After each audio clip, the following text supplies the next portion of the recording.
నమస్కారాలు. ఈరోజు బషీరాబాద్ గ్రామంలో ఒక యువకుడిగా నేను సర్పంచ్ నామినేషన్ వేయడం జరిగింది.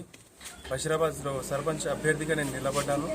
నాకు ఇంత సపోర్ట్ ఇచ్చి ప్రజలందరూ నువ్వు యువత ముందుండాలి, యువత రాజకీయాల్లో ఉండాలి, యువతతోనే ఈ గ్రామాభివృద్ధి జరుగుతుందని చెప్పి కోరుకుంటూ ప్రతి ఒక్కరూ నాకు ఇంత సపోర్ట్గా నిలిచినందుకు నేను చాలా వాళ్ళందరికీ ధన్యవాదాలు తెలుపుకుంటున్నాను. అదేవిధంగా నేను ఎమ్మెల్యే గారి సహకారంతో బషీరాబాద్ గ్రామానికి ఎంతో నిధులు తెచ్చి అభివృద్ధి చేస్తానని చెప్పి మీ అందరి ముందు నేను మాటిస్తున్నాను. అదేవిధంగా ప్రభుత్వ పథకాలు ఉన్న ఇందిరమ్మ ఇల్లు కానీ, పెన్షన్లు కానీ, సంక్షేమ పథకాలు ఏవైతే ఉంటాయో నిరుపేదలకు, అర్హులైన వాళ్ళకి నేను ఇవ్వాలని చెప్పి వారికి అందే విధంగా నేను కృషి చేస్తానని చెప్పి కూడా నేను మాటిస్తున్నాను.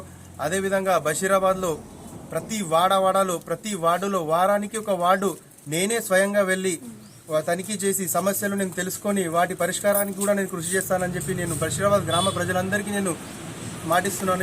ఈ విధంగా ఎల్లప్పుడూ ఇక్కడనే అవైలబుల్ ఉంటా, నేను ఇక్కడనే ఉంటా, లోకల్ ఉంటా.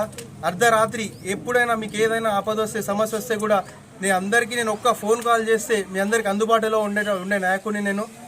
అందుకే బషీరాబాద్ గ్రామ ప్రజలందరికీ నేను నా పరంగా నేను కోరుకునేది ఒక్కటే, మీరు 11వ తేదీ నాడు జరిగే పోలింగ్లో ఉంగరం గుర్తుకు ఓటేసి భారీ మెజారిటీతో నన్ను గెలిపించి ఈ బషీరాబాద్ గ్రామాన్ని అభివృద్ధి పథంలో ముందుకు తీసుకెళ్లే విధంగా నన్ను నడిపించాలని చెప్పి మీ అందరికీ నేను చేతులు జోడించి నమస్కరిస్తున్నాను. ధన్యవాదాలు.